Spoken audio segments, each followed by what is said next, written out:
from ZOLL. Thanks for having me in. I really appreciate it. I'm glad you guys are interested in looking at AEDs. Kind of going through the discussion that we had earlier, I understand there's going to be two different AEDs that probably would make the most sense for your service. Right? So we're going to have the AED Pro and the AED Plus. Okay? So the AED Pro, the nice thing about that for your fire engines and fire vehicles is that it's extremely durable and rugged. So you can take this thing as a very high IP rating. It's essentially waterproof. It has a rubber casing around here. You can throw it, you can toss it around. It's not a big deal. You're not going to do any damage to the device. You can step on it like this. You're not going to damage it. So it's really built for the environment that you guys are typically going to be using this device. Okay. The other nice feature is that you can get on scene if it's not an obvious cardiac arrest patient, and you can monitor them using a 3-lead cable. So unlike other AEDs where you just have to put pads on right away, you can just monitor the patient with a 3-lead cable. If the machine detects a shockable rhythm, it's going to tell you to plug in the defib cable automatically. You plug in either an adult pad or an AED pad. The device will calculate what energy level is needed for that particular patient and then tell you whether or not a shock is advised. In all situations, it's going to tell you to perform CPR. So when you're performing CPR, you're going to get real-time feedback just like you do with an ALS monitor, and you're going to have the ability to monitor your depth and rate of compressions to make sure you're in accordance with what the American Heart Association recommends for high-performance CPR. Also, when you get in a situation where you do intercepts with an ALS service, you can just take the pads right out of your AED and clip right into their ALS monitor. They're going to retain the same CPR feedback. The continuum of care on that particular patient will remain the same, so they're going to get the same high-quality compressions being performed on the ALS monitor as well. The battery itself is nice too because you don't have to rotate it every day.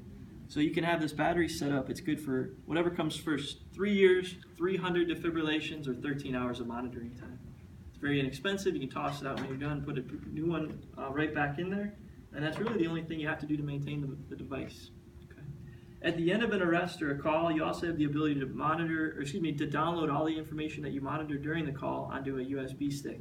It works with our case review program and also our code review program as well. So you can get all the clinical data that the QA coordinator is interested in looking at just through a quick, easy download.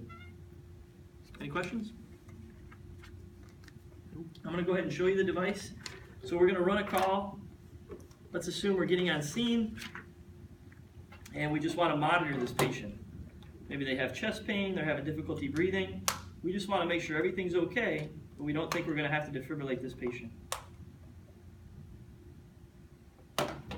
So all we have to do to operate the device, we have a power button right here. We have what we call the ready for use indicator right here. Anytime you have a green check mark, that means the device is ready to be used on a patient. If for some reason something was wrong, you'd see a red X right there, and then you wouldn't go to use it on a patient. So you turn the device on, and immediately you're going to see the EKG rhythm come up on the screen here. Change battery, ECG monitoring cable.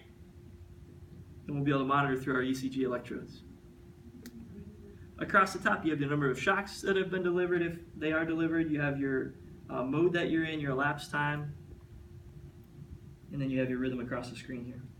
So if I then detect a shockable rhythm on the patient, the machine's going to analyze that and determine whether or not a shock is advised and tell you to check the patient and plug in the defib cable.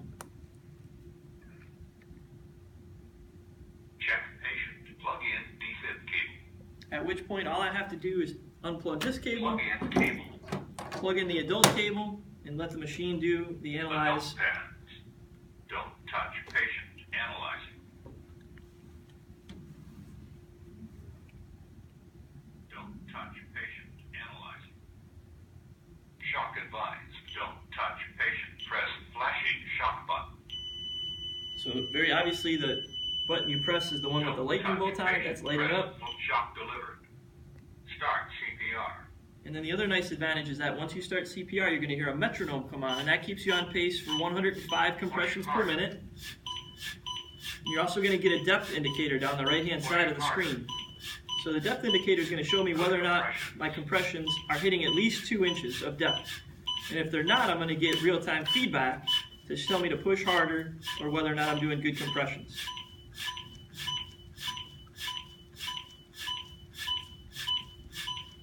All right, you'll continue through that cycle for the next 2 minutes. After 2 minutes, the machine's going to tell you to stop CPR. It's going to analyze the rhythm again, and again determine whether or not it's a shockable rhythm. At which point you'll either deliver a shock or you'll continue high-quality CPR, getting the feedback off the device.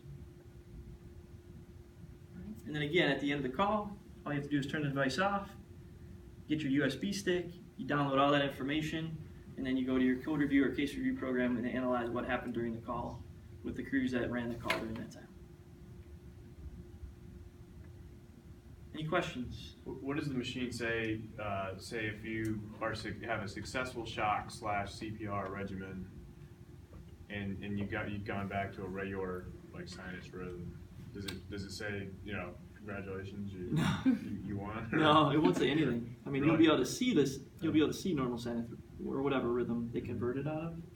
But I think that somebody asked that question earlier, like what happens if you successfully Say good job, go to the hospital, or No. I mean, it's just you start doing compressions on a viable By that patient, man right? over They're here. going to get pissed and they're gonna bounce up and ask you why you're compressing on their chest. But no, there's really no messaging that says, hey, you converted this patient successfully. And the only reason you need to change the cables because you started off with the 3-lead electrodes. Correct. So if they don't, for some reason, don't want to do that, they can just Yeah. start off with the pads and they're not changing anything. Yeah, usually when we put them in service, again, it depends on how they're going to use this. But if they say, hey, we're going to have this on our engine and we like this one because it's super durable, so we'll keep it on our engine, but we're only going to use it on cardiac arrests, then they'll just leave the pads plugged in. But if they say, hey, we're going to respond to a lot of calls, and they may be calls where we just want to monitor a patient, then we just leave this plugged in to begin with. But yeah, you just make that choice on whether you want one or the other. is it dangerous to do once you return to regular sinus rhythm? Is it dangerous to do compressions? No, it's dangerous to shock them, but it wouldn't be dangerous to do compressions. Okay. Yeah, because you could potentially shock them back into So it's not a going to lethal tell you to rhythm. stop. It's just going to tell you to keep going until Yeah. EMS gets there. The only time it's going to say stop CPR. Hey Mike, how are you?